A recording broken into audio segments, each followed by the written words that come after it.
Hi, and welcome back to Bedecked. I'm Rebecca and Brian, but you can call me Beck. Today we have the second in a series of my featured author interviews from the Career Author Summit.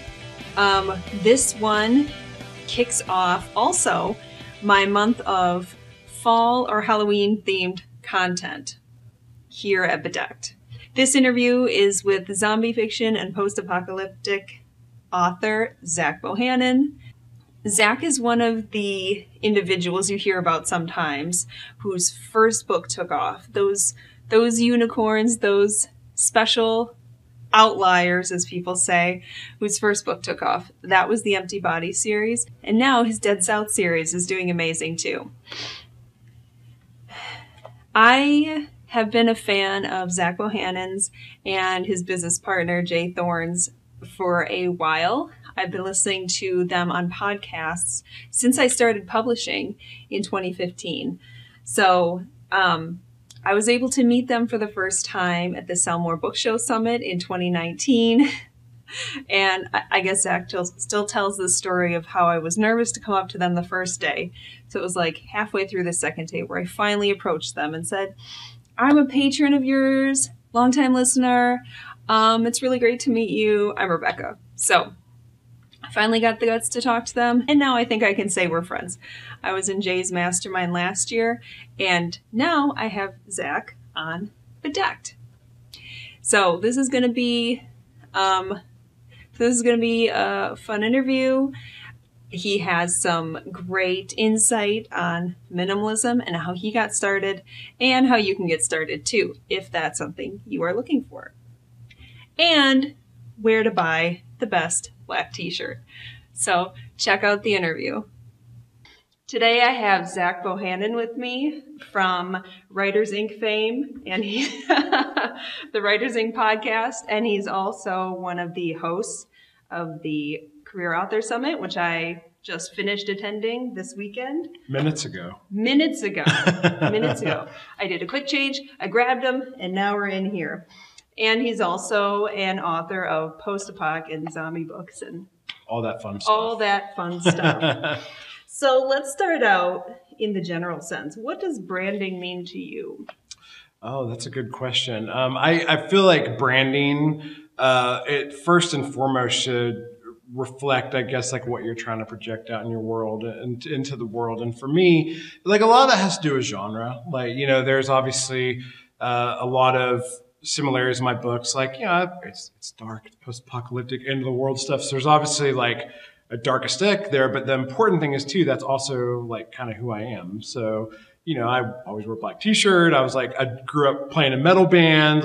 I got the beard and everything. So it's like, I feel like a lot of your brand should really also be focused around like just who you are in general.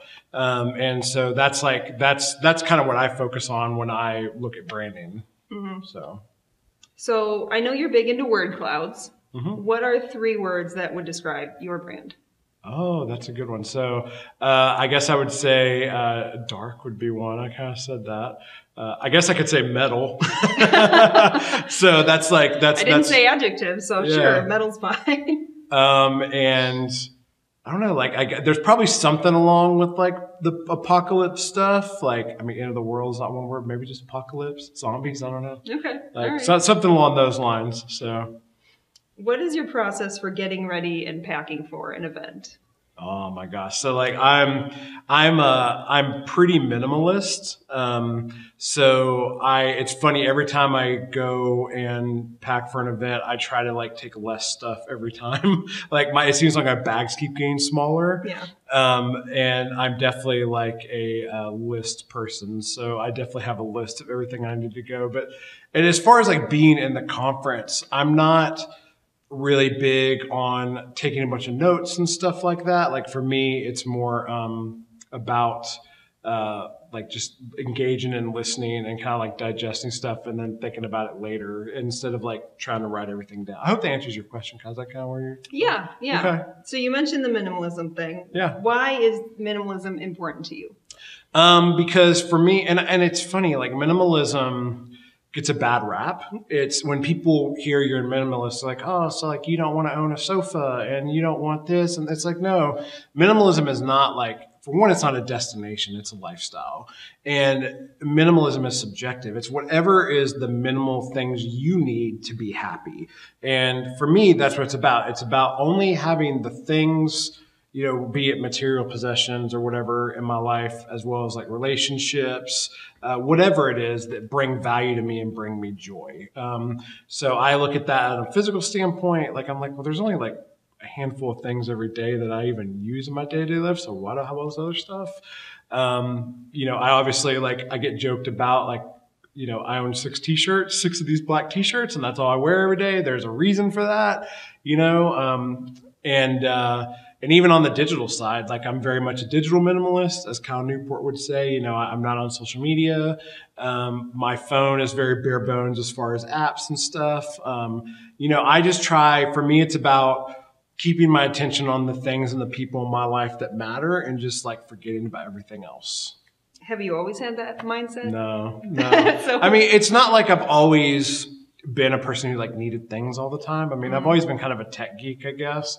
But it's really been a transformation over probably the past like 4 or 5 years. It's been pretty and really been intense over the last probably 2, I would say. So yeah, definitely haven't always been like that. So it's still, I still feel like, again, it's not a destination, it's a journey, and I still feel like I'm pretty early in that journey and still trying to you know, get to the point where I'm like can kind of just sustain, you know, if that makes sense.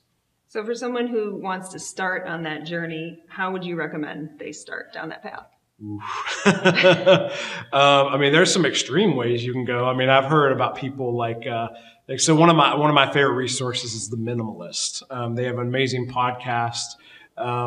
It's Joshua Fields Milburn and Ryan Nicodemus, and they have recommended things as extreme as doing what they call a packing party, where you like, and we're talking about for physical stuff, where you literally pack everything in your house in boxes like you're going to move, and then you only get things as you need them, and then after like a month or 3 months or 6 months, you just get rid of everything else you haven't opened. So there's like extreme ways you can go. I did not do that. For me, it was much smaller. Like for me, it really started on the digital side. That's where I really started minimizing. You know, before I even got off social media, the first step was like, I got all the apps off my phone. I put up a barrier where it was like, okay, if I want to go to Facebook or Instagram or whatever, I can't do it on my phone. I have to actually go sit down on my computer and do it. And also like got rid of all notifications and stuff. And then that kind of led to, okay, well now why don't I just try not being on those platforms at all?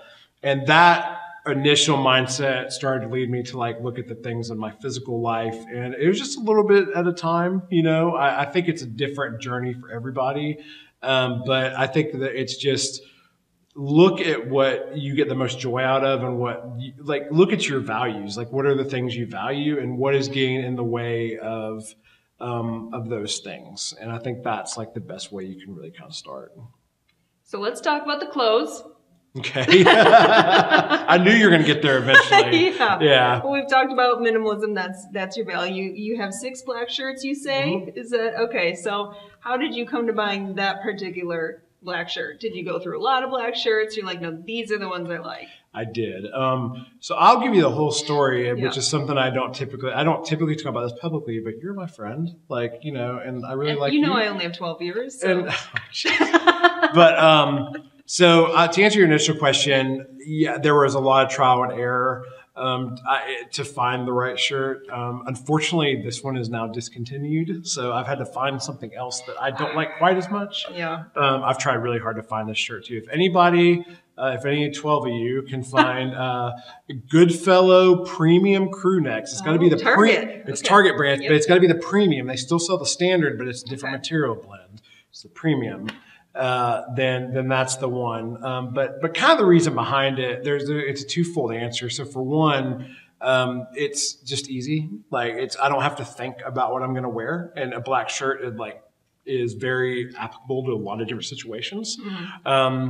And of course, I'm a full-time writer, so I don't have to, I don't go to an office. I don't, there's not a lot of needs for me to have other clothes. I don't go to fancy restaurants and stuff. So, But so for that, it's just like I can wake up in the morning. I don't have to think about what shirt I'm going to put on. I just do it. The deeper reason is I've struggled with weight for a long time and body image stuff, and which goes back in 2012, I lost 100 pounds in a year and was on a journey to be a personal trainer and do all this stuff. And I got down to like the smallest weight I've ever been in my life. And then after I became a full-time writer, time got in the way, and it was a mix of that and burnout from doing all the stuff I was doing at the gym. With training and stuff, and my weight ballooned back up.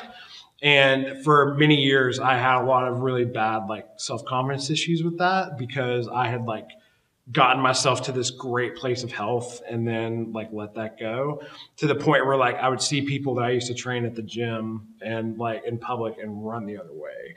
And so part of getting over that was like, okay, well, because I would put on like shirts, even like black t-shirts, and be like, oh my God, I look terrible in this. Like, I'm just not comfortable. So I was like, I'm just gonna find one shirt I love and wear that every day. And I'll feel confident, I'll be comfortable, and I don't have to worry about it. So that's the deeper reason for why I do it. So yeah. It seems like a theme that has come up over the weekend. It was, especially when it comes to branding, is authenticity and consistency.